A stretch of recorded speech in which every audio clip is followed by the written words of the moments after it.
बहुत समय पहले समुद्र के किनारे छोटा सा द्वीप था। वहाँ एक प्यारी और जिज्ञासु लड़की रहती थी जिसका नाम मीरा था।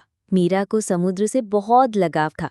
वो रोज किनारे बैठकर लहरों को देखती और सोचती, क्या इन लहरों के नीचे भी कोई दुनिया है? क्या वहाँ भी कोई इंसान रहते हैं? गांव वाले अक्सर हंसकर कहते, समुद्र में सिर्फ मछलियां और अंधेरा है, वहाँ कुछ नहीं। लेकिन मीरा का मन मानता ही नहीं था। एक दिन भयानक तूफान आया। लहरें इतनी ऊंची थीं कि मीरा को लगा वो डूब जाएगी। लेकिन अचानक समुद्र के भीतर एक चमकदार भंवर बना और मीरा को खींचकर अंदर ले गया। मीरा ने आंखें खोलीं तो उसने पाया कि वो डरी नहीं बल्कि आश्चर्यचकित थी, क्योंकि वो अब किसी दूसरी ही दुनिया में थी। उसके सामने फैला हुआ था एक जादुई शहर। हर इमारत कांच और क्रिस्टल से बनी थी, जो पानी की रोशनी में चमक रही थी। रंग बिरंगी मछलियां झूमती हुई नाच रही थीं। समुद्री घोड़े गाड़ियों की तरह लोगों को यहाँ वहाँ ले जा रहे थे। डॉल्फिन बच्चे खेल रहे थे और उनकी हंसी घंटियों जैसी गूंज रही थी। ऊपर से सूरज की किरणें पानी को सुनहरा बना रही थीं, जिससे पूरा शहर किसी सपने जैसा लग रहा था।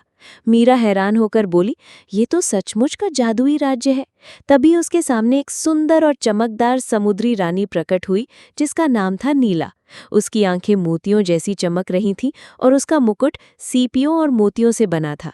नीला मुस्कुराकर बोली, मीरा, ये हमारा कांच का समुद्री राज्य है। ये जगह सिर्फ उन्हीं को दिखाई देती है जिनका दिल साफ और सच्चा होता है। मीरा ने झुककर आदर से कहा, ये तो स्वर्ग जैसा है। क्या मैं यहाँ रह सकती हूँ? रानी ने सिर हिलाकर कहा, तुम रह सकती हो, लेकिन पहले तुम्हें समुद्र का असली जादू समझना होगा। मीरा ने कई दिन वहां बिताए। उसने मछलियों से दोस्ती की, डॉल्फिन के साथ खेला और समुद्री पौधों की चमक देखी। फिर धीरे धीरे उसने जाना कि ये शहर इतना सुंदर इसलिए है क्योंकि यहाँ कोई भी जीव समुद्र को गंदा नहीं करता, ना कोई स्वार्थी है, ना कोई लालची। रानी नीला ने कहा, समुद्र का जादू उसकी सुंदरता में नहीं बल्कि उसे सुरक्षित रखने में है। अगर इंसान इसे गंदा करेंगे तो ये शहर हमेशा के लिए खो जाएगा। जब मीरा अपने गांव लौटी तो उसके हाथ में एक छोटा क्रिस्टल मोती था, जो रानी ने उसे दिया था। वो मोती चमकता था और उसे देखकर लोग समझ जाते कि मीरा सच कह रही है।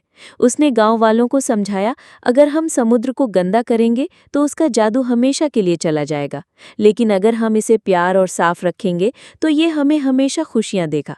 धीरे धीरे गांव वालों ने समुद्र को गंदा करना बंद कर दिया। अब वो इसकी रक्षा करते थे। हर रात जब चांद की रोशनी पानी पर पड़ती तो दूर समुद्र चमकता और लगता जैसे क्रिस्टल का वो जादुई शहर अब भी वही मौजूद हो।